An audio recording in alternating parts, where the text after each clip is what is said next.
Good morning. I think now I can finally say that honestly, not good middle of the night. I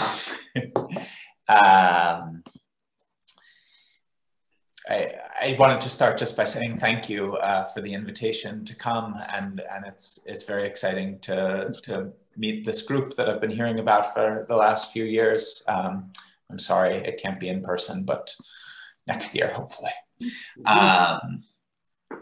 I want to spend a very short amount of time going over some of the reasons why it felt valuable to translate Lorenzer's in-depth hermeneutical cultural analysis into English, particularly why it's an important text to read in the context of Anglophone clinical psychoanalysis, and some of the problems that Anglophone psychoanalysis struggles with.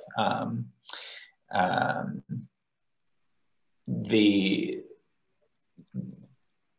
subject of English language psychoanalytic writings has a kind of ontological problem with the biological and the cultural. There's a difficulty, and I'm going to talk about that difficulty very, very briefly, and then a little bit of why I think this is an important text to read. So we know that psychoanalysis has always had an interest in commenting on the political and the social, and this is true in the Anglophone world as well. Especially the wave of critical theory that came to America after World War II. Fromm at the William Allen White Institute, and Adorno at Berkeley, and I think maybe this history is fairly well known. The interaction, however, at least in the world of clinical psychoanalysis and critical theory, sort of ended, went out of fashion at this moment. And there was a split between the very conservative, orthodox ego psychologists who claimed kind of direct descent from Freud, claimed a kind of objective scientific reading of Freud, who were very interested in the biological as the kind of literal bedrock of their theory, and there was a kind of there was a hierarchy of the cultural being far less important than the biological, and the biological being the only kind of true reality to locate in the course of an analysis. And of course, the biological always ended up being the Oedipal. And then on the opposing side, and maybe this is less well known outside of the US, the culturalist tradition, the interpersonal tradition that had no interest in the biological, short of kind of throwing away certain disorders that they didn't want to deal with, you know, the schizophrenics or the autistic people, who they said, you know, these are biological problems, but our problems, the problems we're working with, the problems that psychoanalysis works with, are cultural problems. And largely they simplified the cultural to the familial. The culture played out in the family, and so one looked at the family in order to learn about the cultural. And there was this enormous split. I know less about the UK tradition, but I think there are some similar problems. Klein has this kind of abstracted and disembodied version of the biological, the world of objects, which I think for anyone who's read Klein, it doesn't actually feel particularly embodied, despite the fact that she talks about bodies all the time.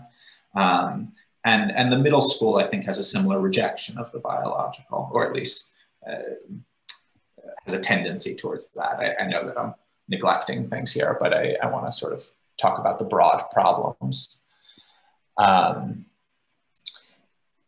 One of the sources of this problem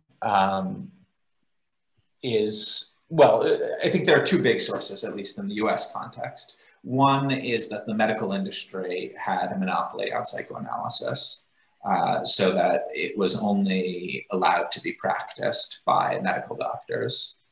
And this is up until the 1980s. And the other is due to the canonical English translation of Freud's work by James Strachey, that turned what can be read as a kind of hermeneutics into a very blunt scientific biology and neurobiology. The famous thing, I think, is the transformation of drive into instinct, right? Trieb becomes instinct. And so all of a sudden, instead of having something that points to the other, to the object, in which the object plays a vital role, you have something totally endogenous to the self, to the biological self. You have something that exists, you know, that would exist for somebody living alone in the mountains who had never seen another person.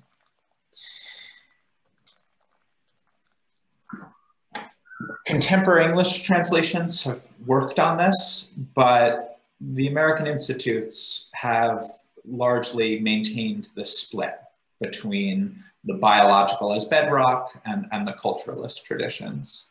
The relational schools, which largely grew out of the interpersonal schools,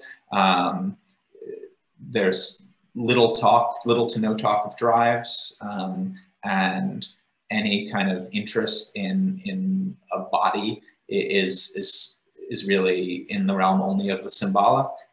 And the ego psychology schools maintain their reading of Freud as a kind of biological reading, that one finds the drives, introduces them into society, and then the drives are tamed in some way. Lorenzer offers a way out of this, and I think there is in the English language psychoanalytic tradition not so much of a way out of this dichotomy. There's arguments on both sides, and there are certainly attempts. I don't want to argue that this is the only attempt, but Lorenzer puts the biological and the societal relational in conversation with each other, in tension with each other. The drive is reimagined as part of a scene where the other is clearly constitutive of the drive and of what could be kind of collapsed into the biological.